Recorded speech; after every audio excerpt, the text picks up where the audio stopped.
Okay, moving forward, let's now look at questions 5 and 6. So question 5, it says to graph the line. So we haven't really looked at how to graph lines right now other than just using slope-intercept form. So that's what we're going to do. We're going to use slope-intercept form. I'm going to color code this, okay, and I'm going to say, well, we want to find our slope, all right, and then we want to find our y-intercept. And then between those two, we can use that to help us. So my slope is going to be in red. My y-intercept is going to be in yellow. And I've been kind of using those colors informally throughout most of this unit. So what I know is I know that in the equation y equals mx plus b, I know that m is always my slope. That's always m. And then b is always your y-intercept. So I'm going to just, in this general equation here, the slope is going to be right there. That's your m. And then your y-intercept is going to be b, including the operator before it, because the operator tells us what the sign is. It tells us, is this thing negative or positive, right? And that's important. That's, you know, I think a lot of people go, well, 2, negative 2, same thing. And you know what? They're really not the same thing. They're 4 apart from each other on a number line, and they're completely different numbers. They just happen to have the same digit in it. You wouldn't say, well, 12 and 2 are the same number because they both have 2 in it, right? So you got to understand that that all numbers are distinct, and the positive and negative makes a huge difference between them. All right, so if we're going to find our slope, I know it's going to be right before the x, just like how I highlighted it here. It's right there. So let's look at our equation over here on the left, this y equals 2x minus 7. And my slope is going to be the number right before the x. And in this equation, that is the 2. So my slope is going to be 2. And it's positive 2 because it doesn't have a sign there. We're going to go with that. And then my y-intercept, and I'm going to color code that, is that it's the other term. Right? You got 2x minus 7. So my y-intercept is going to be that negative 7.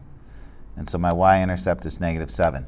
Now, to use this information to help us graph this line, always start with the y-intercept. And so I'm going to say that. Always start with the y-intercept.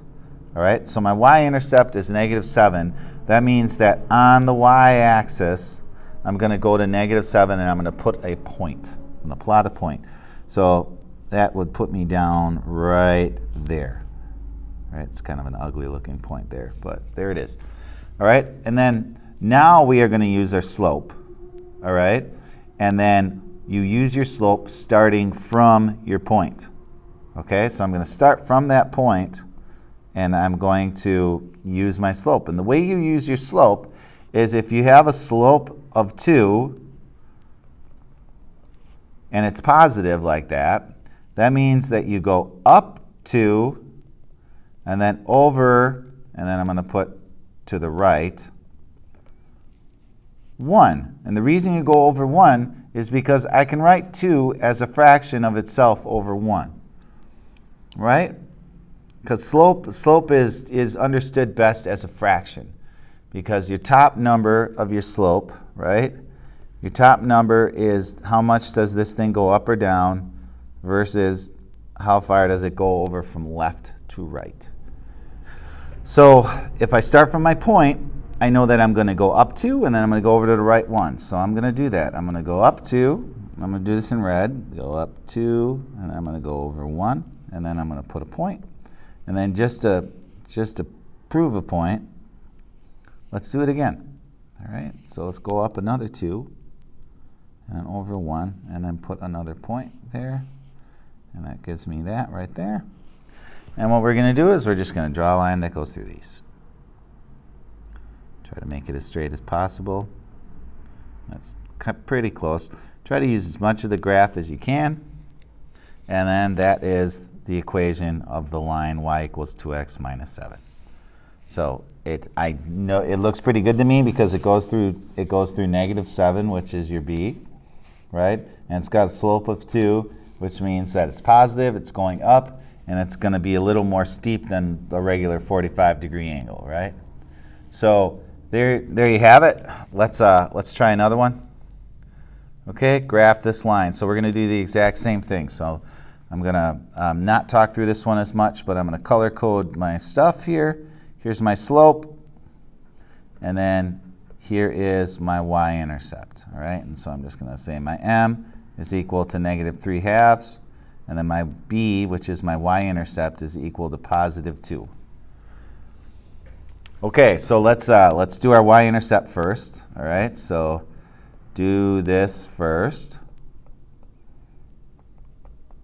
So go to 2, +2, so you got a point right there. And then my slope is -3/2.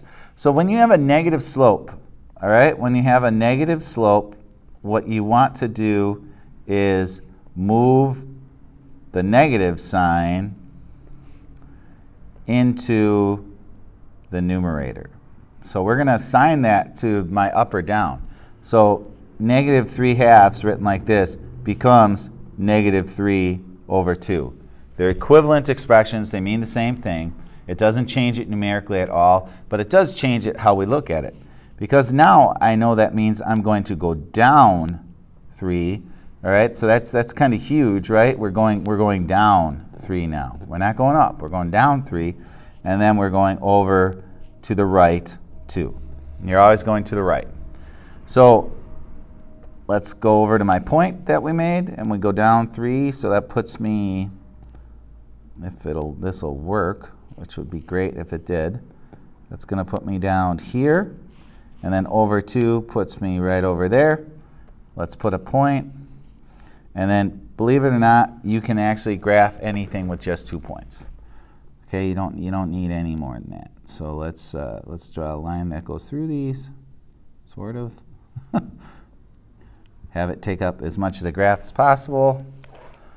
And then this is the equation of y equals -3/2 x plus 2. My y-intercept is 2, and that's right over here. I don't know why it did that, but there you go. And then this is my slope, and that looks accurate because it's going down 3 for every 2 it's going over to the right. Okay, it's negative, so you know it's going to go down from left to right. Okie doke, I'm going to pause the video, and then we will pick up at number 7.